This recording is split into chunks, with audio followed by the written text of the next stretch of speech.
अब तक हमने बेसिक पढ़ रहा था, ये भी फिलहाल बेसिक में ही आता है, ये कोई एडवांस का टॉपिक है नहीं वैसे। लेकिन इसमें क्या होता है ना कि कोई भी प्रोग्रामिंग लैंग्वेज पढ़ते हैं तो हम एक हद तक डिफाइन करते हैं, एक हद तक इनिशियलाइज करते हैं पहले ही कि जो वेरिएबल है हमारा, जो हमारी वैल्यू को स्टोर कर रहा है वो किसी टाइप का वैल्यू हो सकता है। लेकिन मे बी वो जैसे वेरिएबल हमारा होता था, तो कोई लिस्ट होता था, कोई टपल होता था, कोई डिक्शनरी होती थी। तो इस तरह का जो वेरिएबल होता था, वो अब तक मैन्युअली डिफाइन करते थे, ठीक है? मैन्युअली डिफाइन कैसे करते थे? जैसे a इक्वल टू 10 होता था, तो ये हम मैन्युअली डिफाइन करते थे कि a में जो वैल्यू आएगी वो 10 आएगा, ठीक है? अब वो a का वैल्यू चेंज नहीं हो सकता, 10 है, क्योंकि ये प्रिमिटिव के अंदर आता था। फिर नॉन प्रिमिटिव डेटा टाइप हमने देखा था, जैसे b इक्वल टू कोई लिस्ट होता था, या फिर ये कह लो कोई टपल होता था, कोई टपल होता था, ठीक है? और या फिर कोई सेट होता था, ठीक है? मान लेते हैं एक सेट है और सेट ऐसा कुछ है, ठीक है? अब सॉरी, या सेट होता था या फिर कोई कुछ भी होता था, राइट? तो अपन पहले से इनिशियलाइज़ करते थे, उसको डिफाइन भी करते थे कि हाँ, इसकी जो वैल्यू है ये होगा। और किसी भी प्रोग्रामिंग लैंग्वेज में, सिर्फ पाइथन में नहीं, किसी भी प्रोग्रामिंग लैंग्वेज में हम डिफाइन करते थे कि ये चीज़ें ऐसे वर्क करेगी एंड ऑल एवरीथिंग।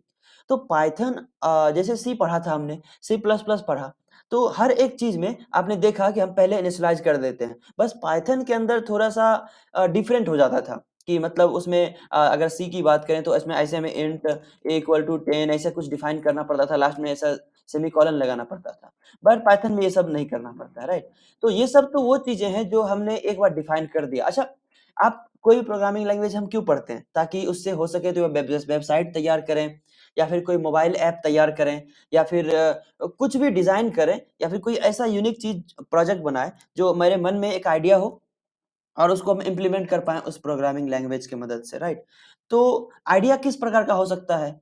जैसे कोई यूज़र को कोई काम मैनुअली करना पड़ता है, हम चाहते हैं कि हमारा प्रोग्राम एक ऐसा प्रोग्राम बनाए जो हमारा कंप्यूटर है ऑटोमेटिक उस काम को कर दे, ठीक है? तो हम ऐसा चाहते हैं, तो वही प्रोग्रामिंग हुआ, तो हम प्रोजेक्ट को ईज़ी करने के लिए ऐसा करते हैं। तो ऐसा आप ना समझें कि ये जो पहले अपन डिफाइन करते थे, इसका यूज़ नहीं होता, इसका भी यूज़ होता है, ठीक है? आप चाहे वेबसाइट रेडी कर रहे हो या फिर किसी भी चीज़ में प्रोग्रामिंग लैंग्वेज का इस्तेमाल कर रहे हो, तो उसमें डेफिनेशन भी यूज़ होता है। मतलब पहले ही आपको डिफाइन करना पड़ता है। आप ये ना समझें कि बार-बार हम यूज़र से ही लेंगे, ठीक है? जैसे अगर आप ये डिफाइन कर रहे हो, वैलिडेशन का आपने नाम सुना होगा। वैलिडेशन क्या होता है? वैलिडेशन ये होता है जब आप वेबसाइट तैयार करोगे ना, तो उसमें आपने देखा होगा कि जब आप मोबाइल नंबर डालते हो, जब कोई पूछता है कि एंटर योर मोबाइल नंबर, ठीक है? ऐसा कुछ एक बॉक्स होता है, एंटर योर मोबाइल नंबर, और आप जैसे एंटर करते हो, जैसे आपने अपना मोबाइल नंबर एंटर किया और आपने सबमिट का बटन दबाया, ये सबमिट हो गया। लेट्स से यहाँ SUBMIT सबमिट बटन है। आपने सबमिट बटन दबाई और ये सबमिट हो गया। ये तब हुआ जब आपने करेक्ट मोबाइल नंबर लगाया यहाँ पर। लेकिन आपने मिस्टेक से लास्ट में 6-7 लगा दिया। मतलब 10 लेटर्स के होते हैं, आपने 12 लेटर्स लगा दिए, ठीक है? अब ये क्या वैलिडेशन क्या करता है? ये इसको जब अपने बैकएंड में लेते हैं, जो भी अपना बैकएंड है, उसमें इसको लेते हैं, फिर इसको चेक करते हैं, काउंटिंग करते हैं। 1, 2, 3, 4, 5, 6, 7, 8, 9, 10 10 है कि नहीं, ठीक है? अगर ये 10 से ज़्यादा होगा, तो अपन यूज़र को पता है ना एक उसको मैसेज देते हैं, रेड कलर का एक उसको सिंबल इंस्ट्रक्शन देते हैं, ठीक है? एरर रेज़ करते हैं, क्या एरर रेज़ करते हैं कि your mobile number is incorrect, your mobile number is incorrect, ये अपन शो कर देते हैं उसको। तो कैसे अपन चेक करते हैं? क्या उसको कॉल लगा के चेक करते हैं अपन? नहीं, वो नंबर गलत ही दे चलेगा, लेकिन अब तो ओटीपी बेस्ड होने लगे हैं, तो अब नंबर सही ही देना पड़ेगा ताकि हम उस पे ओटीपी भेज सकें, ठीक है? अब ओटीपी बेस्ड होने लगे हैं, लेकिन जब ओटीपी नहीं था, अपन सिर्फ़ और सिर्फ़ वैलिडेशन लगा के चेक करते थे। वो भी कैसे चेक करते थे कि आपका जो फ़ोन नंबर है, उसमें 10 लेटर्स हैं या नहीं? 10 कैरेक्टर्स हैं या नहीं? अगर 10 कैरेक्टर्स हो जाता था, तो अपन समझते थे सही नंबर है। और आपने एक चीज़ और देखा होगा, आप जब किसी को मोबाइल नंबर, कल ही मैं किसी को फ़ोन नंबर लिखा रहा था, इसलिए मुझे याद आ गया। तो मैं उनसे लिखाया नंबर कि किसी का नंबर दे रहा था, तो उसने नंबर नोट कर लिया, जो भी नंबर था, और वो मिला नहीं रहे थे मेरे से, कि क्रॉस चेक नहीं कर रहे थे कि ये 9249 ये ऐसा कुछ है या नहीं। वो ऐसे खुद में काउंट करते 2, 2, 4, 6, 8, 10, हाँ, सही नंबर है। तो यार आज के समय में ऐसे थोड़ी होता है कि अगर 10 हो तो सही होगा। तो अपन पहले ऐसे चेक करते थे और अभी भी चेक करते हैं। क्यों? ओटीपी अगर हमारे प्रोजेक्ट में ना हो तो कैसे चेक करेंगे ये नंबर सही या नहीं? देखते हैं इसमें 10 है या नहीं। तो अपन जो भी यूजर ने डाला तो अपन चेक करते हैं ना, लेन फंक्शन हमने देखा था, ठीक है? LEN वाला याद है? ये बताता था कितना काउंट बताता था, जैसे A इक्वल टू या फिर मान लो मोबाइल इक्वल टू, उसने नंबर डाला, क्या नंबर डाला? 7631431216, लेट्स से ये डाल दिया उसने, ठीक है? अब ऐसे चेक कर सकते थे लेन इक्वल टू मोबाइल, ये 10 बता दिया। क्यों? इसमें इस स्ट्रिंग के अंदर 10 कैरेक्टर्स हैं, ठीक है? ये पाइथन का फंक्शन लेन आपको पता है ना, ये मोबाइल वेरिएबल है, ऐसा कुछ हमने बनाया और ये 10 बता दिया। तो अपन क्या करते हैं, मैक्स इक्वल टू 10 रखते हैं, ठीक है? मैक्स इक्वल टू 10 रखते हैं और यूजर ने क्या किया? मोबाइल नंबर अपना डाला। अपन चेक ऐसे करेंगे, if length of mobile equal to क्या मैक्स, ठीक है? प्रिंट यस, ठीक है? और क्या प्रिंट प्रिंट कर देंगे बाकी एल्स में?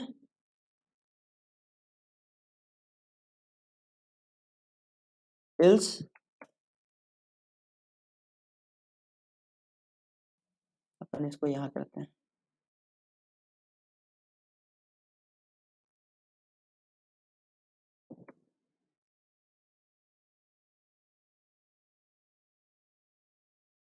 एल्स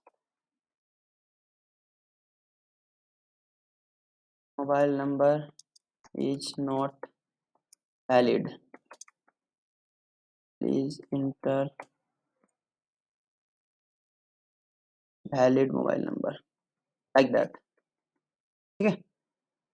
ओके, इसको रन कराते हैं। अच्छा, यहाँ मोबाइल तो हमने डिफाइन ही नहीं किया।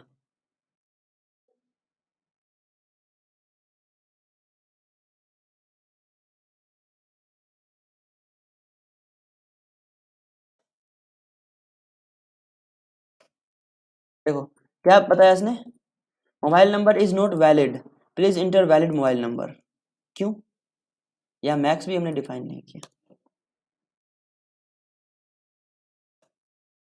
Yes, yes means correct, correct mobile number, ये रन करके। क्यों?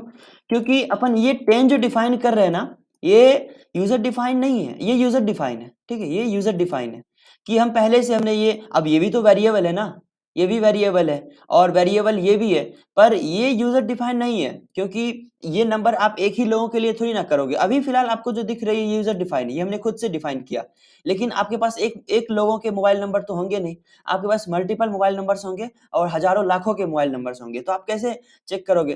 तो ये तो आपको डिफाइन करना ही पड़ेगा कि आपने मैक्सिमम वैल्यू डिफाइन कर दी और आप चेक कर रहे हो बार-बार कि यदि वो मोबाइल नंबर मैच करता है मैक्सिमम से, मैक्सिमम में क्या है 10 है, तो मतलब इसकी जो वैल्यू है, कैरेक्टर्स है, लेंथ है, वो 10 है, यानी इसके बराबर है। तो हमने क्या किया यहाँ पर, एक डिफाइन कर दिया, तो ये तो हमें डिफाइन करना ही पड़ेगा ना, क्योंकि हम बार-बार इससे चेक करवाएंगे, तो ये जो यूजर डिफाइन हो गया। और ये जो नंबर है ये एक ही नहीं होगा, तो इसको अपन डिफाइन नहीं कर सकते, इसको क्या करेंगे, बार-बार हम यूजर से लेंगे, बार-बार यूजर से लेंगे। तो ये क्या होगा ना, ये यूजर डिफाइन नहीं होगा, फिर हम ये यूजर से ले रहे होंगे, ठीक है? और ये हमने इनबिल्ट पहले से डिफाइन कर दिया, ठीक है? और ये यूजर से लेंगे। तो ये डिफरेंस है कि आप जो पहले से डिफाइन कर रहे हो, ये यूजर डिफाइन हो गया और इनबिल्ट हो गया जो आप पहले से खुद से डिफाइन कर रहे हो। मे बी आपका नाम हो सकता है, पासवर्ड हो सकता है। अच्छा मैं आपको बताऊँ, मैं एक प्रोजेक्ट बना रहा था खुद से, तो उसमें एक सुपर पासवर्ड लगाया था, ठीक है? वो मैंने होस्ट भी किया था गूगल पे, लेकिन अब खत्म हो गया क्योंकि वो एक्सपायर हो चुका है अब। उसका सेशन एक्सपायर हो चुका था। तो उसमें क्या हुआ, मैंने एक उसमें एक बिज़नेसमैन के लिए बनाया था।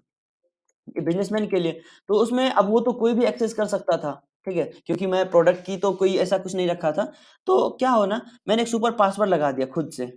मैंने दिमाग लगाया क्या करूँ, क्या करूँ? तो होस्ट करूँगा तो हर कोई का डेटा हर कोई देख लेगा, ठीक है? तो मैंने क्या किया, सुपर पासवर्ड लगा दिया। सुपर पासवर्ड में मैंने कुछ लिख दिया, ऐसा कुछ, ठीक है? ऐसा कुछ लगा दिया। अब ये स्ट्रिंग बन गया ना, ये स्ट्रिंग बन गया। ये हमने एक सुपर पासवर्ड लगा दिया था। अब ये तो देखो वेरिएबल है, यूज़र डिफाइन, ठीक है? यूज़र डिफाइंड वेरिएबल, मैंने एक वेरिएबल सेट कर दिया जेंगो में। अब ये क्या, अब ये स्ट्रिंग ऐसा ही रहेगा, ठीक है? अब जिस किसी को मेरा प्रोजेक्ट था चाहिए होता था, जिस किसी को भी चाहिए, वो मेरे से परचेज़ करता था और मैं उसे सुपर पासवर्ड देता था। और जब वो लॉगिन करने की कोशिश करते थे या फिर अपना अकाउंट बनाने का कोशिश करते थे, तो वो उसने अपना ईमेल आईडी और सारी चीज़ें डाला और वहाँ पर मैंने एक फॉर्म लगा दिया था कि एंटर योर सुपर पासवर्ड। तो अब जैसे ही सुपर पासवर्ड वो एंटर करता था, उसके बाद वो अपन क्या करते थे, मैच करता था कि यदि सुपर उसने जो सुपर पासवर्ड डाला उसको और इस वाले वेरिएबल से अपन मैच कराते थे।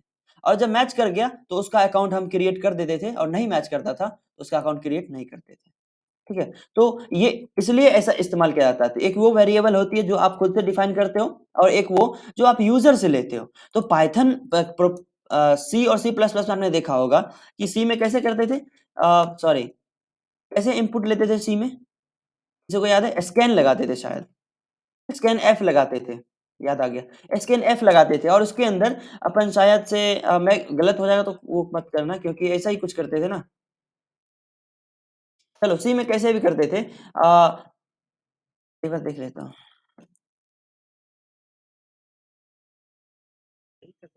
सही था।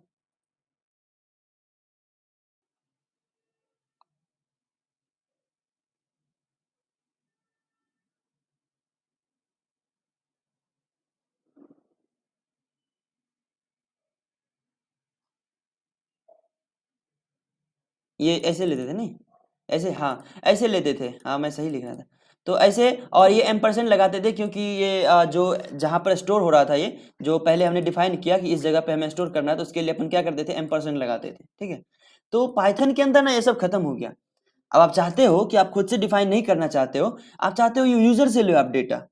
ठीक है? हो सकता है आपके पास आपको डेटा चाहिए यूजर का, तो यूजर से कैसे लोगे? तो यही चीज जब आप यूजर, आपने एचटीएमएल और सीएसएस पढ़ा होगा, मैं आपको बहुत एलिब्रेट कर देता हूँ अच्छे से। एचटीएमएल और सीएसएस में आपने कैसे डेटा लेते थे?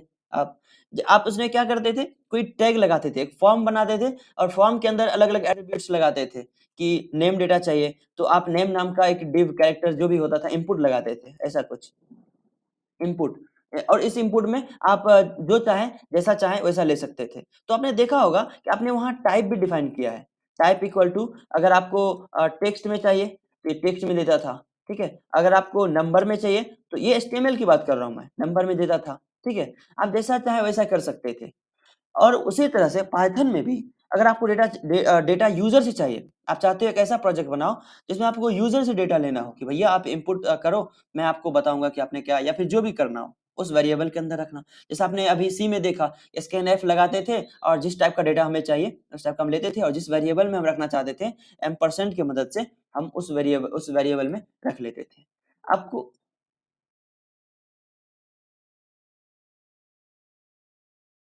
ओके, सो आपने ये देखा कि कैसे हमें ज़रूरत पड़ती है, ये ज़रूरत हमने बताया वैलिडेशन में कैसे ज़रूरत पड़ता है। तो बात कर रहे थे, हाँ, पाइथन के अंदर डेटा कैसे लेते हैं, तो हमने सी में देख लिया एम्परसेंड लगा के जिसमें रखना होता था उसमें अपन रख लेते थे। और जिस टाइप का चाहिए, अगर हमें इंटीजर चाहिए तो %d लगाना होता था, और हमें अगर स्ट्रिंग चाहिए तो %s या str ऐसा कुछ लगाते थे सी के अंदर, और सी प्लस प्लस में सी आउट, सी इन का इस्तेमाल करते थे, ये वाली। ठीक है? ऐसा कुछ। तो ये तो हमने सी और पाइथन में देखा। पाइथन में क्या होता है? तो आपको पता होना चाहिए, पाइथन का थोड़ा-सा मैं बताता हूँ, पाइथन 2 और पाइथन 3 में क्या होता था।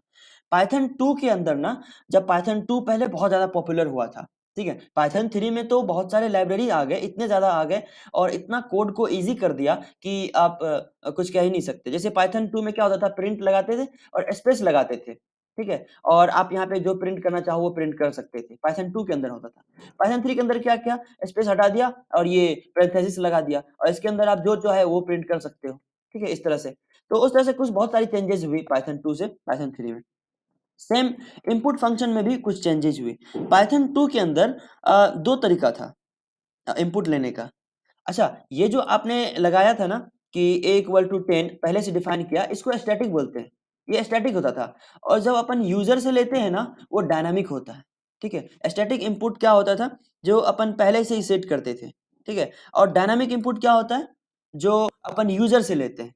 आपने पहले ही लेक्चर में मैंने बताया था, किसी से पूछा भी था कि स्टैटिक वेबसाइट और डायनामिक वेबसाइट में क्या हो डिफरेंस होता है। तो आपने बताया भी था कि स्टैटिक वो होता है जिसमें बैकएंड नहीं लगाते हैं, और डायनामिक वो होता है जिसमें बैकएंड लगाते हैं। क्यों? क्यों? क्योंकि स्टैटिक में हम बोलते थे कि भैया ये आदमी है, उसका नाम ये है, और सब कुछ पहले से ही डिफाइन कर देते थे। ठीक है? और उसको यूजर को दिखा देते थे। लेकिन अगर हम बैकएंड की बात करें, अगर हमें पूछना हो कि भैया आपका नाम क्या है? और आप उसने अपना नाम एंटर किया, फिर उससे पूछा भैया आपका एज क्या है? फिर उसने अपना एज एंटर किया और इसको अपन डेटाबेस में सेव करवा के रखते थे। इसको अपन डेटाबेस में सेव करा के रखते थे। तो अब डेटाबेस में सेव करा रहे हैं ना, यूज़र से डेटा ले रहे हैं, डेटाबेस में सेव करवा रहे हैं। अब वो क्या हो गया? वो बैकएंड भी लग गया उसमें। डेटाबेस में आप तभी सेव करवा पाओगे जब उसमें बैकएंड लगाओगे और जब बैकएंड लगा दिया आपने दैट इज़ डायनामिक, ठीक है? तो उसी तरह से पाइथन के अंदर जब आप पहले से डिफाइन कर देते थे कि नेम इक्वल टू रवि, ठीक है? तो अब ये स्टैटिक है क्योंकि आप डिफाइन कर रहे हो पहले से ही कि नेम जो है रवि है। आगे आने वाले हर प्रोग्राम जितने भी कोड आप लिखोगे लाइन बाय लाइन जितना भी लाइन का लिखोगे, अगर वहाँ पे नेम का अगर ज़िक्र होगा, तो नेम का मतलब रवि आएगा। ठीक, क्योंकि आपने एक बार डिफाइन कर दिया क्योंकि ये स्टैटिक है। अब डायनामिक की बात करते हैं, तो डायनामिक में आप डिफाइन नहीं करते पहले, आप यूज़र से पूछते हो। मतलब जो प्रोग्राम रन करवा रहा है, आप उससे पूछते हो कि भैया आपका नाम क्या है? और उसने क्या किया? आप उससे पूछो भैया आपका नाम क्या है? एंटर करो, ठीक है? वो एंटर कर देते हैं। आपने गूगल फॉर्म्स देखा होगा, गूगल फॉर्म्स में वहाँ क्या होते हैं? नेम का ऑप्शन होता है और नीचे ऐसा खाली जगह होते हैं। आप उसमें क्या करो? अपना नाम एंटर करो। तो वो डायनामिक होता है, ठीक है? और स्टैटिक वो जो पहले से आपको दिया गया होता है, ठीक है? ये डिफरेंट होता है डायनामिक और स्टैटिक इनपुट में। तो पाइथन अगर 2 की बात करें, तो वहाँ पहले एक रॉ इनपुट होता था। बाय द वे मैंने भी पाइथन 2 नहीं पढ़ा है, लेकिन ये जानना ज़रूरी होता है कि पाइथन 2 में 2 फंक्शन होते थे, एक रॉ इनपुट होता था और एक इनपुट होता था। अब इस 2 तरीके से पाइथन 2 के अंदर मतलब इनपुट हम ले सकते थे। अब लेकिन बात क्या होता था कि इन दोनों में ना डिफरेंस क्या था? दोनों में डिफरेंट ये था कि दोनों ही स्ट्रिंग लेता था, दोनों स्ट्रिंग लेता था। अब इंटीजर नहीं लेता था दोनों। दोनों में आपको स्ट्रिंग डालना पड़ेगा। आप इसके भी अंदर स्ट्रिंग डालो और वो स्ट्रिंग लेगा और इसके भी अंदर आप स्ट्रिंग डालो तो स्ट्रिंग ही लेगा। इंटीजर नहीं लेता था। अब ये तो प्रॉब्लम हो गया, तब उतना ज़्यादा यूज़ नहीं होता था, लेकिन अब ज़्यादा यूज़ हो रहा है। तो ये सिस्टम तो खत्म करना पड़ेगा कहीं न कहीं कि ये जो है सिर्फ़ और सिर्फ़ स्ट्रिंग लेता था। हमें ज़रूरी थोड़ी है अगर हमें किसी बच्चों का उसका ऐज चाहिए। ये क्या है ना ये फ़ंक्शन है, ठीक है? जैसे मेथड होता है ना फ़ंक्शन, ये फ़ंक्शन है दोनों पाइथन 2 का, ठीक है? ये दोनों पाइथन 2 में इस्तेमाल किए जाते थे। तो जैसे अपन किसी को ऐज लेना है, तो उसको हम स्ट्रिंग में क्यों लें? एज 21 है, 23 होगा, कुछ होगा तो उसको स्ट्रिंग में थोड़ी ले सकते हैं यार। उसको तो अपन क्या चीज़ में लेंगे? उसको लेंगे अपन इंटीजर में। तो हमें इंटीजर चाहिए, ठीक है? लेकिन पाइथन का 2 का जो ये फंक्शन था, ये सिर्फ़ और सिर्फ़ स्ट्रिंग सपोर्ट करता था। आपको जो भी डालना है स्ट्रिंग ही डालना पड़ेगा। उसके अलावा आप कुछ भी नहीं कर सकते। अब आपको इंटीजर चाहिए तो आप उसको चेंज कर लो। लेकिन अब ये तो फंक्शन इनपुट स्ट्रिंग ही लेगा। पाइथन 2 के अंदर ऐसा होता था। तो यू क्या करते थे लोग? स्ट्रिंग डालते थे और उसका इस्तेमाल करते थे। लेकिन जब आपको इंटीजर ही चाहिए होता था, तो उस स्ट्रिंग को इंटीजर में अपन कन्वर्ट करते थे। आपको मैंने पहले कुछ लेक्चर्स पहले आपको मैंने बताया था कि अ, पाइथन के अंदर कैसे आप के चेंज करोगे टाइप कास्टिंग मैंने सिखाया था आपको याद है? आप अगर a इक्वल टू 12 डालते हो तो ये तो इंटीजर है ही। टाइप अगर a चेक करोगे तो ये तो इंटीजर है, इंट आया। अगर a इक्वल टू ऐसा 12 डालोगे, ऐसा 12 अब ये क्या है? स्ट्रिंग है। आप इसको चेक करोगे तो ये स्ट्रिंग बताएगा, स्ट्रिंग बता रहा है, लेकिन आप इसको कन्वर्ट कर सकते हो। जैसे a equal to int of a मैंने बताया था, अब a की वैल्यू 12 हो गया। यहीं पर a की वैल्यू 12 था स्ट्रिंग के अंदर, लेकिन अब इंटीजर में हमने क्या किया कन्वर्ट कर दिया, टाइप कास्ट कर दिया। अब इसकी वैल्यू 12 हो गई, जो कि अब क्या है, अब अगर आप टाइप चेक करोगे इसकी अगर आप टाइप चेक करना चाहो तो इंटीजर आया, राइट? अब देखो ये इंटीजर आ गया, तो हमने क्या किया इसका चेंज कर दिया स्ट्रिंग से, लेकिन स्ट्रिंग भी एक चेंज करने जैसी होनी चाहिए, ठीक है? बोलता है ना कि मतलब मास्टर तो कोई भी किसी को पढ़ा सकता है, लेकिन विद्यार्थी पढ़ने वाला होना चाहिए। अब 12 एफ हो, अब इसको आप इंटीजर में कैसे कन्वर्ट करोगे? ये तो एरर देगा ना, क्या एरर देगा? Invalid literal for int with base 10, ठीक है? इंटीजर को तो बेस 10 तक ही चाहिए, 0 से लेकर 9 तक 10 बेस चाहिए। ये 12 एफ आ गया, ये एफ क्या है भाई साहब? इसको इंटीजर नहीं कन्वर्ट कर सकते। तो आपको जब मान लो आपने पहले क्या होता था पाइथन के अंदर कि मान लो आप किसी से ऐज लिया आपने, ठीक है? अब वो तो स्ट्रिंग में ही देंगे ना, वो तो स्ट्रिंग में ही देंगे, वो तो इंटीजर दे ही नहीं इंटीजर दे ही नहीं सकते, तो आपको कन्वर्ट करना पड़ेगा। तो मान लेते हैं किसी से आपने कहा चलो अपना ऐज डालो, उसने 12 डाल दिया, तो आप क्योंकि पाइथन 2 में आप 12 डालो या ये TWELV ऐसा कुछ 12 डालो, तो दोनों का मतलब वो स्ट्रिंग ही समझता था। इसको भी स्ट्रिंग समझता था और TWELV को भी स्ट्रिंग समझता था, ठीक है? अब बाद में उसको क्या करते थे अपन कन्वर्ट करते थे। कैसे कन्वर्ट कर देते? यही टाइप कास्टिंग की मदद से, जो अभी आपने देखा पाइथन 2 में कन्वर्ट करना पड़ता था। अब यूजर तो क्या होता है ना, गधा होता है। अब उसको आपने कहा एज डालने को, तो वो क्या डालेंगे? 12 तो है, पर मान लो ऐसे डाल दिए 12, वो तो मतलब 10 है, 10 डाल दिया, टेन, एज डाल दिया। अब क्योंकि आपका प्रॉब्लम यूजर का नहीं है, उसको तो दिख गया स्ट्रिंग डालना है, उसने टी एन 10 डाल दिया। इसमें यूजर का क्या दिक्कत है? कोई दिक्कत नहीं। आपने कहा स्ट्रिंग फॉर्मेट में डालना है भैया आप, लेकिन ऐसे डालो, वो समझेगा थोड़ी, या उसने देखा स्ट्रिंग है, चलो टी एन 10 डाल देते हैं, ठीक है, ऐसा कुछ डाल देते हैं। लेकिन आपको यही प्रॉब्लम ज्यादा आने लगी थी पाइथन 2 के अंदर, इनपुट फंक्शन के अंदर, कि भैया यूजर तो कुछ भी डाल रहे हैं स्ट्रिंग के अंदर। आप इस एज के अंदर जो 10 आ जाएगा, आप तो क्या कर रहे हो, आप इसको स्ट्रिंग फॉर्मेट में ले रहे हो, ठीक है, स्ट्रिंग फॉर्मेट ले रहे हो, अब इसको कन्वर्ट कैसे करोगे इंट में? नहीं कर पाओगे ना कन्वर्ट, और तो कन्वर्ट करना जरूरी है कि तभी कुछ कर पाओगे। तो आप कन्वर्ट नहीं कर पा रहे थे, तो पाइथन 2 में ये राव इनपुट चलता था, ठीक है। तो इसको क्या किया, पाइथन 3 में खत्म कर दिया। पाइथन 3 में आके रॉ इनपुट हटा ही दिया बिल्कुल ही। और उसने क्या किया, सिर्फ और सिर्फ इनपुट को रखा। पाइथन ये इनपुट रॉ इनपुट को उसने क्या किया, उसका नाम पाइथन 3 में इनपुट रखा, सिर्फ और सिर्फ इनपुट को रखा, ये इनपुट को रखा। बोला रॉ इनपुट खत्म कर देते हैं, अब क्या रखेंगे, इनपुट रखेंगे, सिर्फ सिर्फ और सिर्फ इनपुट। और इसके अंदर ऐसा डिफाइन करेंगे कि आदमी इंटीजर डाले स्ट्रिंग डाले, ये हमारे प्रोग्राम को पता होना चाहिए कि आदमी को क्या डालना है।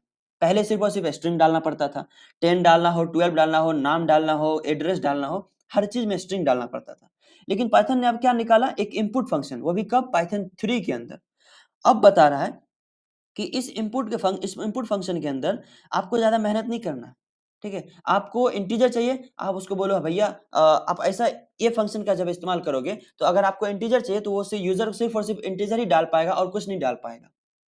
अभी आपने पाइथन 2 के बारे में देखा था कि पाइथन 2 का प्रोग्राम जब आप लिखा करते थे, तो अगर आप यूजर को कह रहे हो पाइथन 2 के अंदर कि भैया आप है ना, आप एज डालो और स्ट्रिंग होना चाहिए, क्योंकि पाइथन 2 सिर्फ स्ट्रिंग सपोर्ट करता था, उसने 10 डाल दिया, भैया मेरा 10 साल उम्र है, ठीक है। अब आप उसको कैसे कन्वर्ट करोगे इंटीजर में? नहीं कर पाओ, कोई चांस ही नहीं है।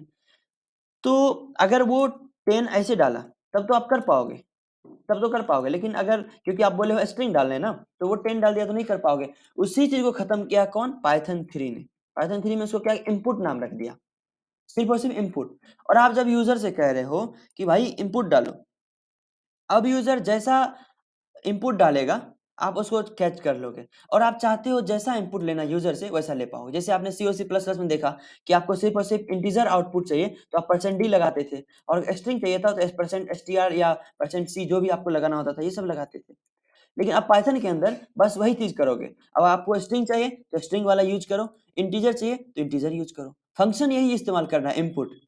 अब करना कैसे है, अगर आपको स्ट्रिंग चाहिए ना, तो आप क्या, सिर्फ और सिर्फ ये इनपुट है ना, अब भी स्ट्रिंग ही सपोर्ट करती है, लेकिन ये थोड़ा समझदार हो गई है। समझदार इसलिए, अगर हम जैसे मान लो ए इक्वल टू इनपुट फंक्शन लगा दें, ठीक है। अब देखो यहाँ पर ये फंक्शन आ रहा है ना, ये कुछ हमसे मांग रहा है, ये देख रहे हो, ये कुछ मांग रहा है, और जो भी हमसे मांग रहा है ना, जैसे रन किया ये लाइन, अभी हमसे कुछ इनपुट मांग रहा है, और जो भी हम देंगे वो ए के अंदर इनिशियलाइज हो जाएगा। तो अपन ऐसे इनिशियलाइज करते हैं, अपने पाइथन सी और सी प्लस प्लस के अंदर देखा कैसे इनिशियलाइज करते थे, अपन परसेंट डी लगा देते थे, और जिसमें इनिशियलाइज करना पड़ता था ना, उसको पहले से आपको डिफाइन भी करना पड़ता था। मतलब अगर आपको ए में रखना हो, तो पहले आप ऐसे कर दो, इंट ए, ऐसा कुछ कर दो, ठीक है। और आप यहाँ पे परसेंट डी लगाओ, फिर आप एम परसेंट ए लगाओ, ऐसा ये ए में चला जाएगा। इतना कुछ नहीं करना है, ए में रखना है, ए पहले आप डिफाइन भी मत करो, आप यही डिफाइन करो, ए इक्वल टू, एक ए में चाहिए ना मतलब, तो आप ऐसे इनपुट फंक्शन लगा दो। अब आप पाइथन में हर चीज इंग्लिश लेवल से है, तो इनपुट चाहिए तो उसने नाम भी इनपुट ही रख दिया, कोई स्कैन, प्रिंट, सी आउट, सी इन रखने का जरूरत नहीं है, ठीक है, इनपुट रख दिया। और जैसे ही इसको रन कराओगे, इनपुट डेटा मांगने लगेगा, ये जैसे ही ये लाइन रन करेगा, ये डेटा मांगेगा, और आप जो भी दोगे, देने के बाद एंटर दबाओगे, ये कहाँ स्टोर करेगा, ए के अंदर, ठीक है। तो ये देखो, ये हमसे डेटा मांग रहा है, इनपुट फंक्शन में लगाया, और कहाँ, ए इक्वल टू मतलब जो भी डेटा इसके अंदर आएगा वो ए के अंदर स्टोर हो जाएगा। कैसे, ठीक उसी तरह जिस तरह से अपन यहाँ पे ए इक्वल टू 12 करते थे। अब 12 क्योंकि हम खुद से दे रहे हैं ना, अब 12 खुद से नहीं देंगे, अब 12 हम मांगेंगे यूजर से, ये देखो। तो हमने क्या किया, 12 डाल दिया। अब ए के अंदर चेक करो तो फिर से क्या आ गया, 12। अब देखो ये क्या है, स्ट्रिंग। बाय डिफॉल्ट ये किस फॉर्मेट में ले रहा है, स्ट्रिंग फॉर्मेट में। ये भी क्या क्या फॉर्मेट ले रहा है, स्ट्रिंग। अगर इसकी आप टाइप चेक करोगे, स्ट्रिंग। बाय डिफ़ॉल्ट ये क्या कर रहा है? स्ट्रिंग फॉर्मेट ले रहा है, उसी राव इनपुट की तरह। लेकिन इसमें आप बोलोगे सर ये तो राव इनपुट की तरह ये भी काम कर रहा है पाइथन 2 के अंदर कि हमने ये फंक्शन लगा दिया और ये भी तो स्ट्रिंग ही ले रहा है। स्ट्रिंग ले रहा है, ठीक है? लेकिन आपको अगर सिर्फ़ और सिर्फ़ स्ट्रिंग नहीं, आपको क्या चाहिए? आपको चाहिए कि हमें इंटीजर लेना है, स्ट्रिंग डाल ही नहीं पाए। अगर बाय डिफ़ॉल्ट इनपुट यूज़ करोगे ना ये फंक्शन, तो यूज़र स्ट्रिंग भी डाल देगा, मतलब मान लो ये डाला एफजी, एसजी ऐसा कुछ, तो भी ये ले लिया। अब ए प्रिंट करोगे, ए के अंदर देखो ये आ गया, ठीक है? अगर आप चाहते हो, ये यहाँ तक तो पाइथन 2 और पाइथन 3 दोनों में सेम था। लेकिन आप चाहते हो कि पाइथन 3 में आप सिर्फ़ और सिर्फ़ यूज़र से इंटीजर ही लो, वो स्ट्रिंग कर ही नहीं पाए, वो डाल ही नहीं पाए। तब आप क्या करोगे? तब आप इसको रैप कर दोगे, मतलब टाइपकास्ट कर दोगे पहले ही। रॉ इनपुट में ऐसा कुछ नहीं था। आप पहले ही ऐसे कर दोगे। वो कहाँ से ये कॉन्सेप्ट आया? ये कॉन्सेप्ट यहाँ से आया। आपने देखा था अभी कि a इक्वल टू आपने 12 स्ट्रिंग में डाल दिया। तो इसको इंटीजर में कैसे कन्वर्ट करते थे? इसको ऐसे करते थे इंट a। अब a के अंदर जो भी होगा उसको क्या करेगा? ये इंटीजर में कन्वर्ट कर देगा। तो ये अगली लाइन में नहीं करने से अच्छा है कि अपन साथ ही साथ जो भी यूज़र डालेगा, देखो यहाँ तक में जो भी यूज़र डालेगा उसको अपन क्या चीज़ में कन्वर्ट कर देंगे? लगे हाथ इंटीजर में। और कब कहाँ स्टोर कर देंगे? a में। समझो आप बात को। अब देखो, अब आप स्ट्रिंग नहीं डाल सकते, ये डालोगे एरर देगा। क्या एरर देगा? कि भैया आपने जो डाला ना, वो स्ट्रिंग फॉर्मेट में है, वो स्ट्रिंग में इंटीजर में नहीं है। एरर दे रहा है सामने, यूज़र को एरर भी दिख जाएगा। और जैसे ही आप 12 डाल दोगे या 13, 3, 4 कुछ भी डाल दोगे, ये सपोर्ट करेगा। ये क्या हुआ?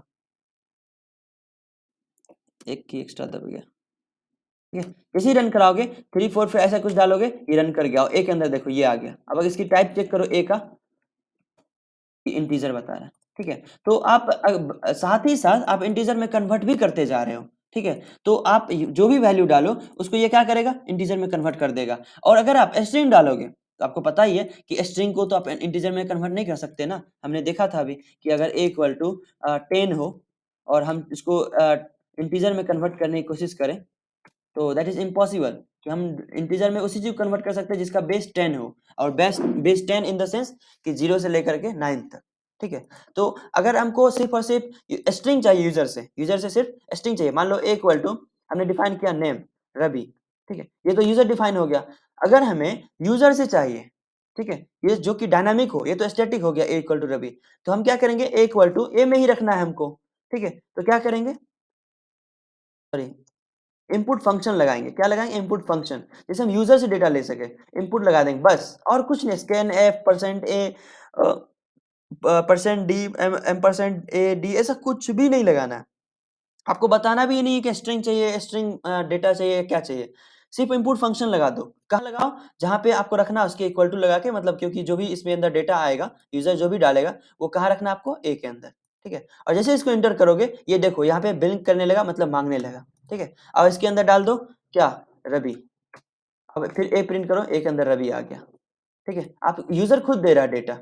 अगर आप चाहते हो कि इंटीजर आए, क्या है? इंटीजर, तो अपन क्या करेंगे? इसी को रैप कर देंगे। मतलब आप ऐसे भी कर सकते हो कि मतलब ए में हमने 12 डाला। अब ये 12 क्या है? ये 12 क्या है? हमने यहाँ पे सिर्फ इनपुट ले रहे हैं ना हम, तो ये क्या है? स्ट्रिंग है। अपन इसको कैसे कन्वर्ट करेंगे? a equal to int a, हमने देखा था। अब ये क्या हो गया? ये स्ट्रिंग हो गया, ये सॉरी इंटीजर हो गया। अपन ये नहीं चाहते बार बार 2-3 लाइन में करें, एक ही लाइन में अपन सब काम खत्म कर देंगे। कैसे? a इक्वल टू इंट, और इस इंट के अंदर इनपुट फंक्शन लगाओ कि जो भी यूजर इनपुट डालेगा, ठीक है, उसको ये साथ ही साथ इंटीजर में भी कन्वर्ट कर देगा। और अगर गलत इनपुट डाला, मतलब ऐसा कुछ डालेगा, एरर भी थ्रो कर देंगे कि भैया ये गलत है, आप ऐसा नहीं कर सकते, ठीक है? और जैसे ही वो इंटीजर डालेगा, 12 डालेगा, ऐसा कुछ, देखो तब भी फ्लोट भी नहीं डाल सकते। क्यों? क्योंकि हमने यहाँ पे डिफाइन कर दिया है कि इंटीजर, तो मतलब इंटीजर ही डेटा यूजर डाल सकता है। अब देखो, आपने कोई प्रोजेक्ट बनाया और जैसे ही पाइथन से बनाया और रन कराया, यूजर से मांग रहे हो कि भैया आप अपनी एज डालो, ठीक है? आपने कहा कि अपनी एज डालो, और आपको पता है कि एज तो इंटीजर में होनी चाहिए, ठीक है? तो आप कह रहे हो कि अपनी एज डालो। अब यूजर क्या कह रहा है? एज 10 डाल रहा है। आप वहीं पे एरर शो कर रहे हो। ये एरर मतलब दिखा रहे हो कि आपका जो है एज का बेस 10 होनी चाहिए, मतलब इंटीजर फॉर्म में। तो यूजर समझ आता है, अच्छा अच्छा ऐसा कुछ डालना है। तो फिर से अब वो रन करेगा और उसके अंदर 21 डाल देगा और रन हो गया एज, ठीक है? तो इस तरह से अपन ले सकते हैं। देखो साथ-साथ इंटीजर में दे रहे हैं। अगर वो बंदा क्योंकि आपको एज इंटीजर में ही चाहिए, तो वो फ्लोट नहीं डाल सकता। ऐसा नहीं डाल सकता, एरर दे दोगे आप। क्यों? क्योंकि आप तो इंटीजर ही चाहिए। तो पहले ही इंट आपने लगा दिया कि वो जो भी वैल्यू डालेगा उसको इंट में कन्वर्ट करके एज में स्टोर करना है, ठीक है। तो अगर आप फ्लोट लगाओगे, आप सोच रहे होंगे यहाँ पे सिर्फ इंट लगा सकते हैं क्या? नहीं, बाय डिफॉल्ट सिर्फ इनपुट रहता है और आप फ्लोट लगा सकते हो, FLOAT फ्लोट, ठीक है। अब ये वैल्यू आपको पता है फ्लोट के अंदर आप 545 भी डाल दोगे तो भी कोई दिक्कत नहीं है। इंटीजर के अंदर ऐसा नहीं होता, लेकिन फ्लोट के अंदर क्योंकि डेसिमल वैल्यू लेता है ना, तो 45 डालो तो ये क्या करेगा 45.0 कर देगा, या फिर 45 पॉइंट कुछ पॉइंट में डेसिमल वैल्यू डाल दो। अब एज प्रिंट करो, प्रिंट कर दिया। अब इसके अंदर आप चाहे तो डेसिमल वैल्यू भी डाल सकते हैं, जैसे कि मान ले 45 देके आप छोड़ दिए तो ये फिर भी ले लेगा, क्यों? क्योंकि 45 को 45.0 कर देगा, ठीक है। तो आपको अगर इंटीजर में चाहिए तो पहले ही आप डिफाइन कर दो कि हमें इंटीजर में चाहिए और इनपुट फंक्शन लगा दो, इसके अंदर लगाओ। तो यूजर जो भी डेटा डालेगा उसको आप क्या करोगे, फ्लोट में इंट में ऐसा कन्वर्ट कर दोगे। और आप ना फ्लोट लगाओगे ना इंट लगाओगे, तब क्या होगा? तब ये बाय डिफॉल्ट इनपुट फंक्शन जो होता है वो क्या होता है, वो स्ट्रिंग होता है। मतलब मान लो name equal to input function लगा दो, ठीक है। अब ये स्ट्रिंग लेगा, क्या स्ट्रिंग लेगा? स्ट्रिंग के अंदर जो भी आप डाल दो, रवि डाल दो, ये नेम के अंदर रवि आ जाएगा, देखो रवि आ गया। तो ये बाय डिफॉल्ट स्ट्रिंग लेता है। और अगर आपको स्ट्रिंग नहीं, आपको कुछ और चाहिए, इंटीजर चाहिए, फ्लोट चाहिए, तो आप उसके लिए इसी इनपुट के पीछे आप टाइप कास्टिंग लगा दो, ठीक है। जैसे इसी इनपुट के फंक्शन के अंदर आप क्या लगा दो, इंट।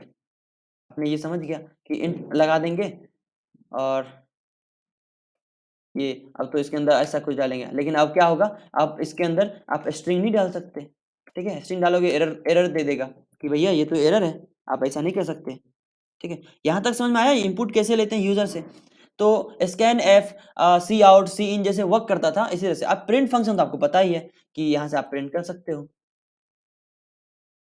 नेम को प्रिंट करना हो, ये तो मैंने आपको सबसे पहले दूसरा लेक्चर में सिखा दिया था। किसी को प्रिंट करना हो कैसे कर सकते हैं। और दो या दो से अधिक चीज को प्रिंट करना हो तो कोमा लगा के प्रिंट कर सकते हैं। जैसे ये देखो, ए के अंदर 12 था, ए के अंदर 12 था ना, यहाँ पे ए के अंदर 12 था, और यहाँ पे नेम के अंदर 454 था, ठीक है। अपन ने इसको प्रिंट कर दिया।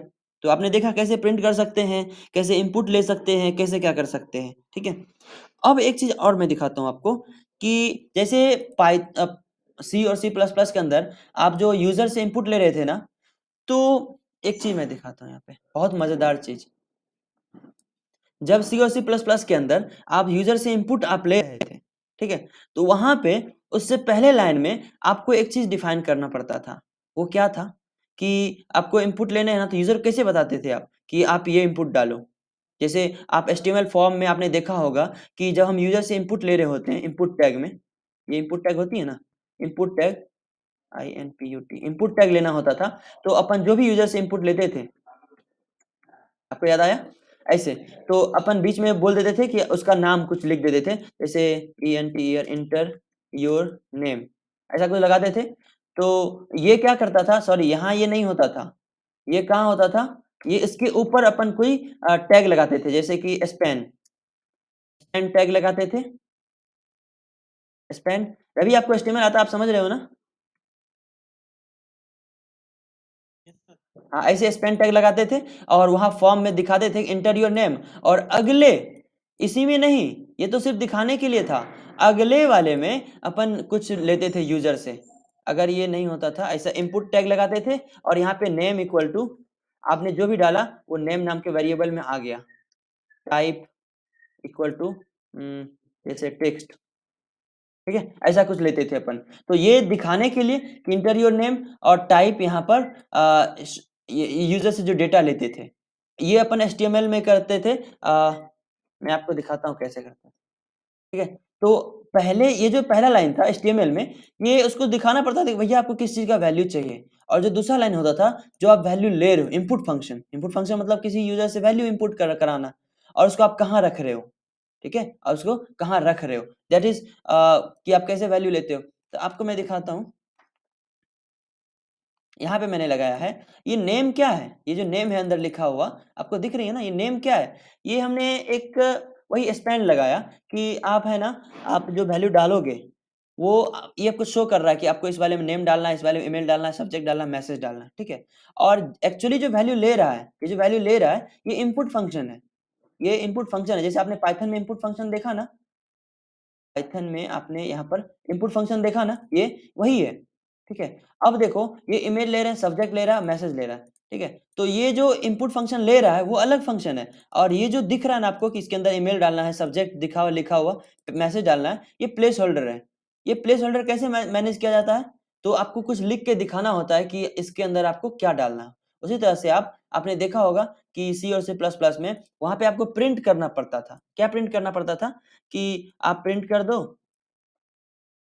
कि इंटर, याद आया? अगर आप पढ़ रहे हो तो इंटर योर नेम, ठीक है, ऐसा प्रिंट करना पड़ता था। और आपने ये भी देखा कि यहाँ पर स्लैश एन भी लगाते थे सी के अंदर, इंटर योर नेम, और अगले लाइन में स्कैन एफ और परसेंट सी करते थे क्या? हाँ, ऐसा कुछ, और एम परसेंट नेम, ठीक है, और ऐसा क्लोज कर देते थे और लास्ट में ये लगा देते थे, ठीक है। और इससे पहले तो हमें डिफाइन भी करना पड़ता था क्या?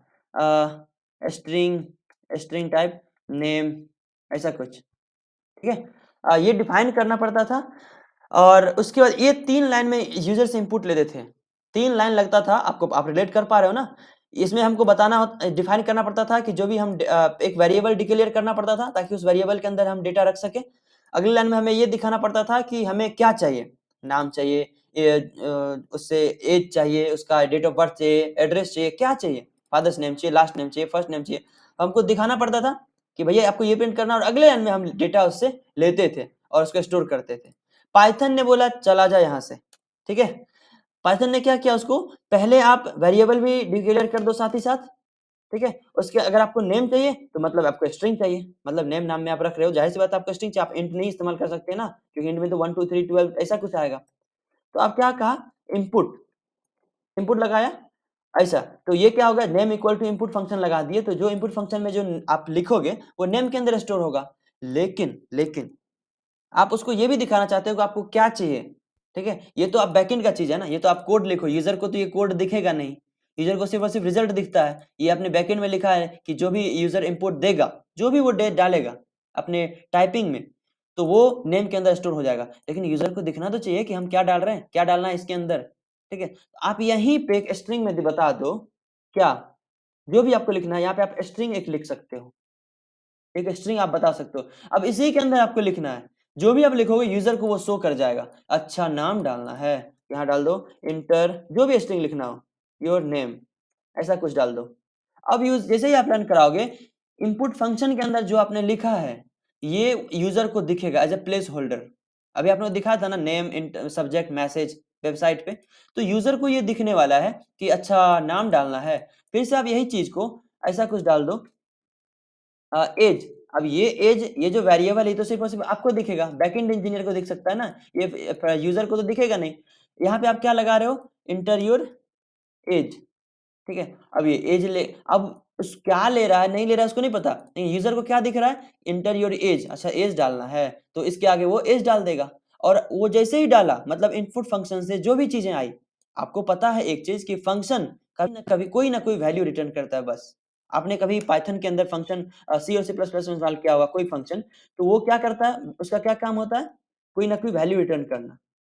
आपको मैंने बहुत सारे लेक्चर्स में ये चीज मैंने पढ़ा है। अगर कोई फंक्शन है, एक फंक्शन है एफ एक्स, ये आपने बताया था ना लास्ट लेक्चर में, F X equal to X square, मतलब X into X plus B X plus C, ऐसा कुछ फंक्शन है। तो x के अंदर मान लो 2 आया, x के अंदर 2 आया, ये 2 को 2 से मल्टीप्लाई करेगा, b को 2 से मल्टीप्लाई करेगा, c 2 करेगा, और कुछ वैल्यू यहाँ से रिटर्न करने वाला है, यहाँ से कुछ वैल्यू रिटर्न करेगा किसके अंदर, f2 के अंदर, ठीक है। फंक्शन का यही काम होता है। तो ये भी क्या इनपुट है, क्या है, फंक्शन है। और ये फंक्शन है, तो अब ये फंक्शन है, जब ये फंक्शन जब एग्जीक्यूट होगा तो कुछ ना कुछ वैल्यू रिटर्न करेगा, और क्या वैल्यू रिटर्न करेगा, जो यूजर देगा। जाहिर सी बात है फंक्शन यूजर के लिए काम कर रहा है ना, और जो भी वैल्यू रिटर्न करेगा अपन कहाँ रख लेंगे इसको, एज के अंदर, सिंपल, एज के अंदर रख लेंगे। आप इसको आप रिलेट कर पा रहे हो उस चीज से। आपने देखा होगा कि फंक्शन सी और सी प्लस प्लस में अगर आपने पढ़ा अच्छे से, तो आप ऐसे करते थे ना कि नेम, या ऐसा आप याद है, फैक्टोरियल इक्वल टू, आप फैक्टोरियल का फंक्शन, एक सी की बात कर रहा हूँ, सी और सी सी प्लस प्लस की, आप एक फंक्शन के अंदर फैक्टोरियल बनाते थे। तो फैक्टोरियल नाम का एक फंक्शन आप बनाते थे, फंक्शन, FUN लिखते थे या फंक्शन, जावास्क्रिप्ट में तो फंक्शन लिखते हैं, ठीक है? तो फैक्टोरियल नाम का एक फंक्शन बनाते थे जो कुछ वैल्यू रिटर्न करता था। वैल्यू रिटर्न करता है, मान लेते हैं कुछ रिटर्न कर रहा है x, ठीक है? अब ये फंक्शन जब x वैल्यू रिटर्न कर रहा है और इसके अंदर आप क्या करते थे, फैक्टोरियल इक्वल टू फैक्टोरियल ऐसा कुछ। तो ये क्या करता था, यहाँ से ये फंक्शन इसको रन करता था, इसको रन करता था, और ये जो भी वैल्यू रिटर्न करता था ये यहाँ पे आता था, और ये आप चाहे इसका इस्तेमाल किसी वेरिएबल के अंदर करो या कहीं भी करो, अगर आप रिलेट कर पा रहे हो तो वहाँ पे इसका इस्तेमाल कर सकते हो, ठीक है? तो यहाँ पे यही हुआ, इनपुट फंक्शन क्या करता है, कोई ना कोई वैल्यू रिटर्न करेगा, वैल्यू क्या, यूजर जो डालेगा वही वैल्यू होगा इसका, और आप जिसके अंदर चाहो उसके अंदर आप स्टोर कर लो। अब ये चीज तो सिर्फ बैकएंड वाले को दिखने वाला है कि आप नेम के अंदर कर रहे हो, एज के अंदर कर रहे हो, क्या कर रहे हो, आप उल्टा भी कर सकते हो, आप एज यहाँ लगा दोगे, यहाँ नेम लगा दोगे, यूजर को इससे कोई मतलब नहीं है, लेकिन बस आपको आगे एरर आने वाली है कि इसका जब इस्तेमाल करोगे तो वो बोलेगा भैया एज, आप एज के अंदर स्ट्रिंग है और ये इंटीजर है, कैसे, ये तो गलत हो गया, ठीक है?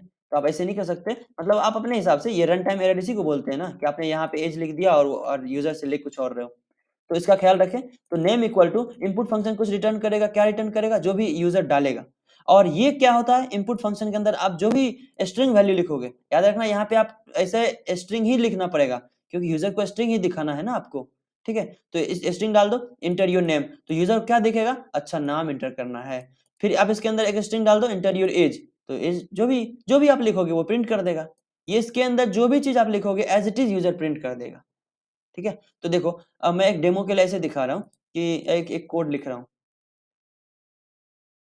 अपन क्या सी के मेथड से करते हैं, प्रिंट, वहां सी में पहले प्रिंट करना पड़ता था, इंटर योर नेम, ठीक है, ऐसा, अगले लाइन में यूजर से लेना पड़ता था, सी की तरह पाइथन में कर रहा हूँ, तो अगले नेम के अंदर इनपुट फंक्शन लगा देते हैं, ठीक है, और इसको रन कराते हैं, देखो क्या कर रहा है, इंटर योर नेम, ठीक है, अब नेम इंटर करते हैं रवि, रन हो गया। अब चाहे तो इसके अंदर नीचे प्रिंट फंक्शन भी लगा दो ताकि हमें पता चले जो भी आया है, ये देखो, तो इंटर योर नेम, अब मान लेते हैं डाल दिया हमने रवि, देखो रवि प्रिंट भी कर दिया, ठीक है? अब देखो इतना लाइन लिखना पड़ता है यार, इसको दिखाने के लिए, इंटर योर नेम पहला प्रिंट कर रहे हैं, तो पाइथन ने क्या किया, इसको खत्म कर दिया, ठीक है? बोले आप प्रिंट क्यों लिखोगे, आप बार बार, आप क्या करो, इनपुट फंक्शन के अंदर डाल दो आपको यूजर से क्या चाहिए इसके अंदर, लेकिन स्ट्रिंग होना चाहिए, याद रखिएगा, स्ट्रिंग होना चाहिए, स्ट्रिंग। अब क्या करेगा, ये इनपुट फंक्शन यूजर से कुछ इनपुट लेगा और उसको ये दिखाएगा कि भैया आपको जो इनपुट डालना है वो इस टाइप का डालना है, मतलब ये जो कह रहा है ये पढ़ लो आप क्या लिखा हुआ है, पाइथन को नहीं पता इसके अंदर क्या लिखा हुआ है, क्यों, क्योंकि ये स्ट्रिंग है ना, ये तो कोट्स में बंद है, ये यूजर को दिखाएगा भैया आप पढ़ लो, ये जो कह रहा है आप डाल दो बस, गलत मत डालना, और नेम के अंदर, बैकएंड में नेम के अंदर रख देगा, ठीक है? अब जब इसको रन कराएंगे, देखो कह रहा है एंटर योर नेम, दिख रहा है आपको, और देखो क्योंकि आपने इस स्ट्रिंग के अंदर डाला है इनपुट फंक्शन के अंदर, तो जो भी आपने लिखा ना ये यहीं पे डेटा ले रहा है, कितना अच्छा लग रहा है ना। मोबाइल में जब कोई इंटर करते हैं, नया नंबर को सेव करते हैं, तो ऐसे बोलता है ना कि enter your name, enter mobile number, enter last name, ये सब चीज, ठीक है? और कोई ओटीपी डाल रहे हो तो कुछ ऐसे ही शो करता है, कितना अच्छा है, देखो। फिर हमने यहाँ पे क्या किया, रवि डाल दिया, इंटर किया रवि, मतलब यहाँ पे प्रिंट किया, ठीक है? और प्रिंट फंक्शन के अंदर भी हमने कहा था आपको कि आप यहाँ पे 2 से 3 स्ट्रिंग, जितना स्ट्रिंग चाहे उतना इस्तेमाल कर सकते हो कोमा की मदद से। तो यहाँ पे हम लिख देते हैं योर नेम इज ऐसा, ठीक है? तो हमने यहाँ पे रवि डाला, देखो क्या प्रिंट किया इसने, योर नेम इज रवि, ठीक है? Your name is Ravi. तो कोमा की मदद से अपन क्या कर सकते हैं,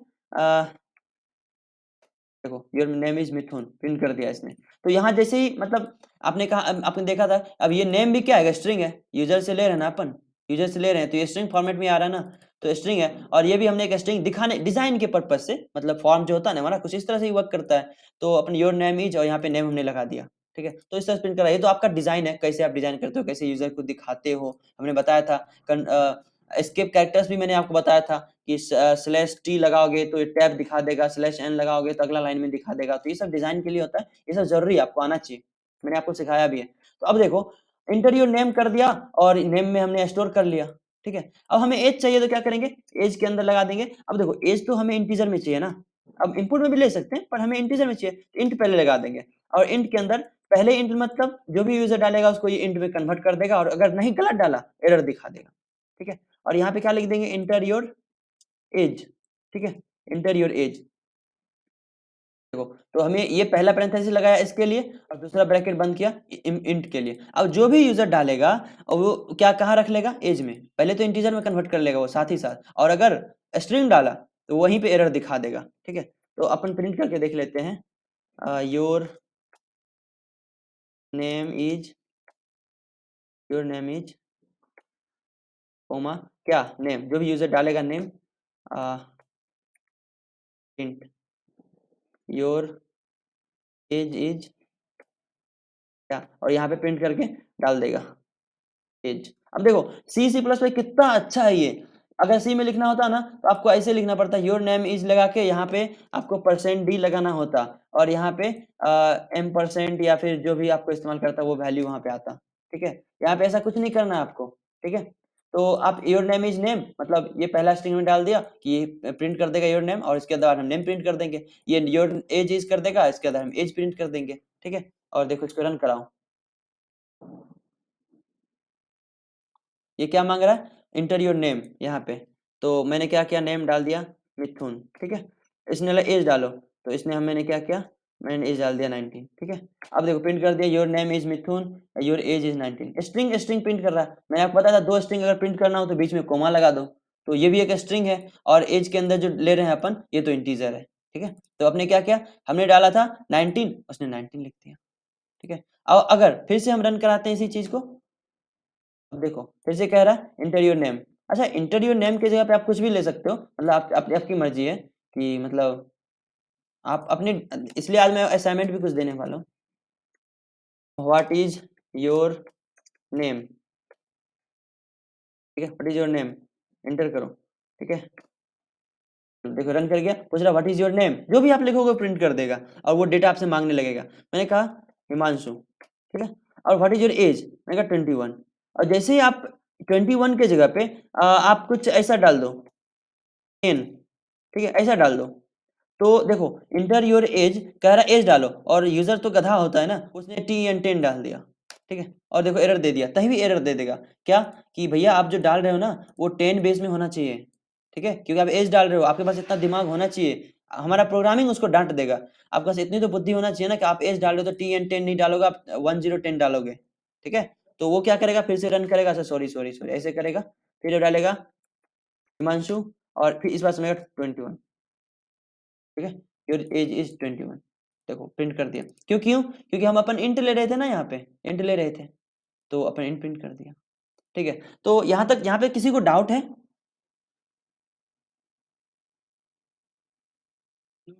यहाँ तक पूरा समझ में आया, सी और C++ से कितना बेहतर है, कैसे इनपुट लेते हैं। हाँ, अब आपको कल मैं पता है क्या सिखाऊंगा, कल मैं ये सिखाऊंगा कि मतलब लास्ट आगे का जो लेक्चर होगा नेक्स्ट लेक्चर में, ये सिखाऊंगा कि आपके पास अगर मल्टीपल स्ट्रिंग हो ना, ये आप कहीं नोट्स बना रहे हो लिख रहे हो ना, तो ये बहुत जरूरी है। इंट फंक्शन आपको बहुत ज्यादा काम आने वाला है। कॉम्पिटिटिव करो, किसी कोडिंग राउंड बैठो किसी कंपनी में, तो ये इनपुट ही नहीं आएगा, कैसे यूजर्स इनपुट लेते हैं। और हाँ, क्योंकि अब मैं कंपटीशन लेवल से पढ़ा रहा हूँ ना आपको, क्योंकि मैंने खुद कॉम्पिटिटिव एग्जाम पास किया बहुत सारा, 5 स्टार कोडर भी हूँ। तो आपको ये सिखाना फर्ज बनता है कि आप किसी कोडिंग राउंड में कैसे प्रोग्रामिंग करोगे, क्योंकि जब आप TCS या कैप्जेमिनी या फिर एक्सेंचर किसी भी कंपनी का आप एग्जाम दे रहे होंगे ना, तो जब उसका कोडिंग राउंड आप सॉल्व करोगे, तो अगर किसी ने दिया तो उसको पता होगा वहां पे यूजर से आपको इनपुट भी लेना होता है। तो यूजर क्या करेगा ना, अगर यूजर से आपको 10 इनपुट चाहिए तो उसके लिए क्या करते हैं, ये तो अभी आपने देखा एक चाहिए, नेम के अंदर वो एक ही प्रिंट कर सकता ना, वो अलग अलग नाम तो डाल नहीं सकता। एज के अंदर एक ही आदमी का एज डाल सकता है, लेकिन आपको वहां पे बोला जाएगा कि भैया ये 10 आदमी का एज मैं दे रहा हूं, आपको एक ही फंक्शन के अंदर रखने हैं। तब क्या करोगे, वो मैं आर्गुमेंट भी सिखाऊंगा, कैसे आप लिस्ट में रखोगे वो सिखाऊंगा, कैसे आप 10 आदमी का एक ही में रख लोगे वो भी सिखाऊंगा, कैसे वो स्ट्रिंग में देंगे आप उसको, इंडियन मतलब बोलेगा 10 आदमी का एज डाल रहा हूं मैं, तो ऐसे दे देगा वो,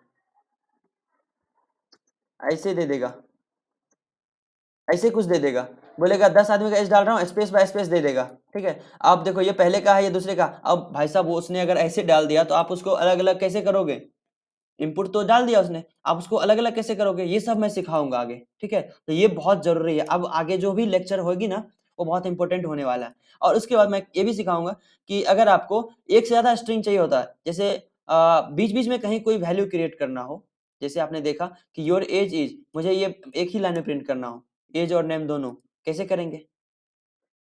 आप सी प्लस प्लस में ऐसे करते थे ना, your name is percent D, ऐसे करते थे percent D, and your age is percent कौन, your age is percent D, sorry, name में परसेंट क्या लगाते थे, एस टी आर, ऐसा परसेंट सी लगाते थे, मुझे याद नहीं, परसेंट एस शायद लगाते थे, ठीक है। तो your name is percent S and your age is इतना, और कोमा के बाद अपन दोनों की वैल्यू डाल देते थे, ठीक है, याद आया आपको? ऐसे एम परसेंट और नेम लगा देते थे, कोमा एम परसेंट एज लगा देते थे, ठीक है। तो ये क्या करता था, इस तरह से वैल्यू प्रिंट कर देता था, ठीक है। और यहाँ पे ऐसे प्रिंट करता था, योर नेम इज, और यहाँ परसेंट एस लगा हुआ ना, यानी पहला नेम को प्रिंट देता था, तो यानी योर नेम इज ये और योर एज इज ये, ठीक है। अब पाइथन में इसको इजी कर दिया, इतना ज्यादा परसेंट वर्सेंट लिखने की जरूरत नहीं है, ठीक है। वो मैं आपको सिखाऊंगा कैसे करते हैं, देखो कितना सिंपल होता है। अपन पाइथन बोलता है ये लगा दो, और ये आप मत सीखो अभी, मैं आपको सिखाऊंगा, टेंशन मत लो। तो बता रहा हूँ कैसे करता है, ये देखो, और डॉट फॉर्मेट एक ऐसा मतलब अच्छा फंक्शन होता है, नेम एज, एक और वो होगा ना,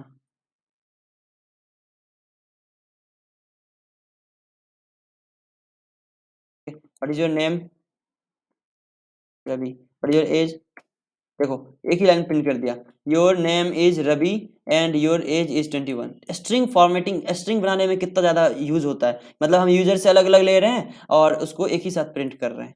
आपने अपना ईमेल देखा होगा, किसी कंपनी से या कहीं से आपका ईमेल आता है, तो क्या यूजर कोई आदमी लिख रहे होते हैं? नहीं, वो आप जब फॉर्म भर रहे होते हो ना, कि जो आप किसी कंपनी का अप्लाई करते हो, आप फर्स्ट नेम डालते हो, आप लास्ट नेम डालते हो, ठीक है। तो वो क्या करते हैं, डेटाबेस से आपका ऐसा प्रोग्राम लिखते हैं कि सबके साथ होता है ऐसा, डेटाबेस से आपका फर्स्ट नेम निकालते हैं, ठीक है, और क्या करते हैं, हाय और फर्स्ट नेम, हाय और फर्स्ट नेम, ऐसे करते हैं।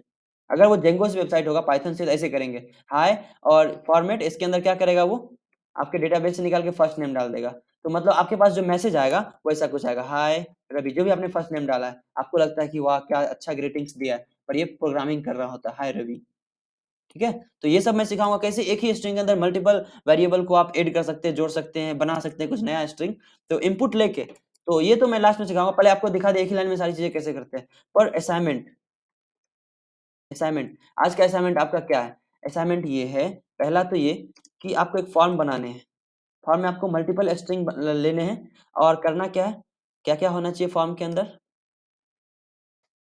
फॉर्म में अंदर नेम होना चाहिए, नेम होना चाहिए, ईमेल होना चाहिए, यूजर से लेना है नेम ईमेल, और क्या चाहिए, user name, name email user name, और आप क्या ले सकते हो, एड्रेस, एड्रेस अब याद रखना है, जो एज, एज, और मैं ब्रैकेट में लिख देता हूँ, एज इंट होना, इंटीजर होना चाहिए, ठीक है। और एड्रेस ले लेना, पासवर्ड ले लेना, पासवर्ड ले लेना, और इतना सारा लेके, और बाद में उसको क्या करना, प्रिंट कर देना, प्रिंट, सबको, सबको कहाँ, इसको पूरा को प्रिंट करना है, ठीक है। ये पहला असाइनमेंट हो गया, बहुत सिंपल सा दे रहा हूँ, 2 मिनट का खेल है, ठीक है। उसके बाद आपको क्या करना है, एक मैथमेटिकल कैलकुलेशन बनाना है, तो वो क्या करना है,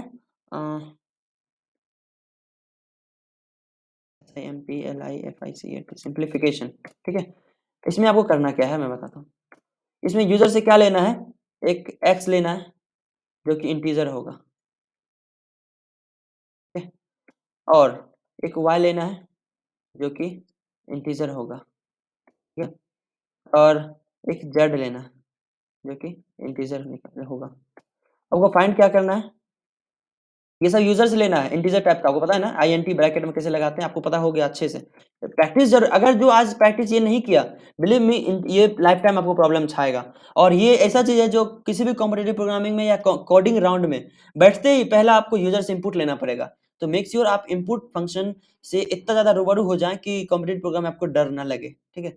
अब देखो इसमें प्रिंट क्या करना है, x plus Y plus Z का होल स्क्वायर, होल स्क्वायर को ऐसे भी लिखते हैं, ऐसे भी लिख सकते हैं, ठीक है। आपको ये प्रिंट करना है, याद रखिएगा, print x plus Y plus Z का होल स्क्वायर। कैसे करोगे? आपके पास 3 तरीका है, या तो x plus Y plus z निकाल लो, उसको 3 बार मल्टीप्लाई कर दो, ठीक है, या पी ओ डब्ल्यू पाव फंक्शन का इस्तेमाल कर लो, वो मैं बताया था पिछले लेक्चर में, ठीक है, मैथ मॉड्यूल जब पढ़ा रहा था, तो पाव फंक्शन का इस्तेमाल से एक ही लाइन में हो जाएगा। या फिर x plus Y plus Z का होल स्क्वायर का फॉर्मूला क्या होता है? X square plus y square plus z square plus 2xy plus 2yz plus 2xy, यही होता है, सही है मिथुन? यही होता है x plus Y plus Z का whole square, A square plus 2b square plus C square plus 2ab plus 2bc plus 2c, या यही होता है। जो भी होता है x plus Y plus Z का होल स्क्वायर आपको प्रिंट करना है। आप कैसे करोगे ये देख लेना। साथ ही साथ आपको ऐसे नहीं, ये 1 मिनट का असाइनमेंट अच्छा नहीं लगता ना, होल क्यूब भी प्रिंट करना है, होल स्क्वायर प्रिंट करना, होल क्यूब प्रिंट करना, ये मुश्किल से आपका हार्डली 5 मिनट लेगा, हार्डली 5 मिनट लेगा। बस 2 असाइनमेंट मैं दे रहा हूँ। अब कल संडे है ना, तो एक और ले लो आप बोनस में संडे के लिए। और एक और मैं क्या दूं, हाँ मैं ये दे रहा हूँ कि आप फॉर्म बना लिया आपने, लॉगिन बनाना है, एक लॉगिन, आप पहले रजिस्ट्रेशन तो करवा लें।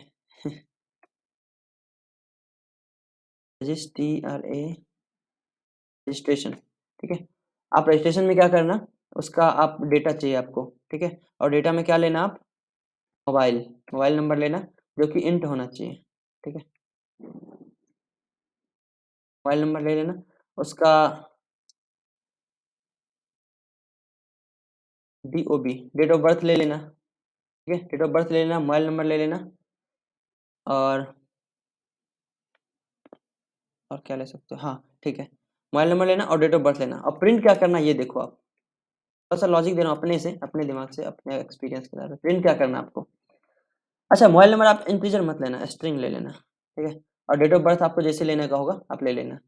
और प्रिंट क्या करना है, मोबाइल नंबर में से लास्ट 2 अक्षर निकालना। कैसे करोगे, आपको मैंने बताया था कि अगर मान लो मोबाइल जैसे कोई चीज़ है, ए इक्वल टू, आपका टाइम बहुत है इसलिए करना, 1 2 3 4 ऐसा कुछ है, कोई स्ट्रिंग है, सॉरी, 1 2 3 4 ऐसा कुछ स्ट्रिंग है, और आपको लास्ट 2 वैल्यू चाहिए, लास्ट 2 वैल्यू, क्या करोगे, ए का लास्ट का कहाँ से स्टार्ट करोगे, -1 से कहाँ तक जाओगे, -3, ऐसा करके देखो,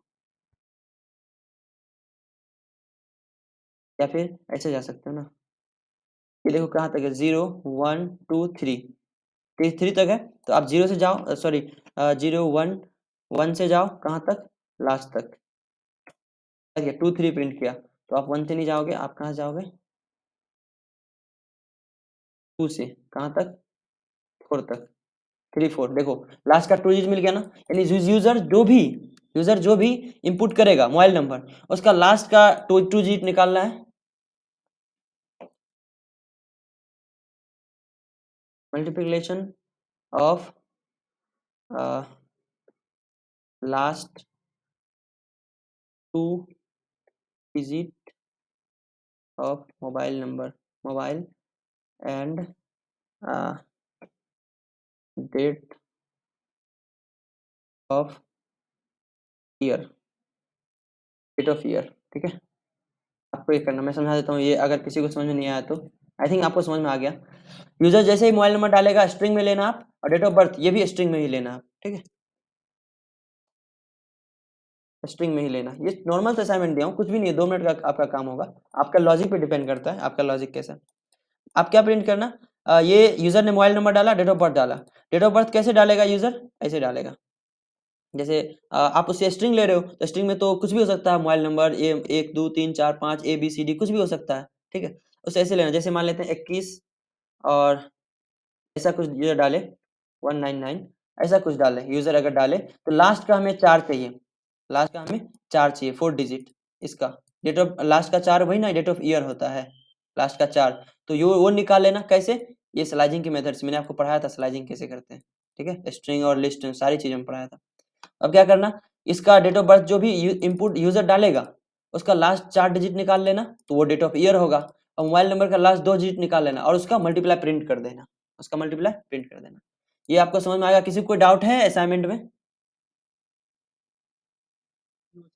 बहुत ही सिंपल है ना, 2 से 3 4 5 मिनट लगेंगे हार्डली, बस करना। अगर ये 5 मिनट अगर आपने गँवा दिया, अपने लिए 5 मिनट भी नहीं निकाला ना, बिलीव मी बहुत घाटा होगा। प्लेसमेंट के बाद आप मुझ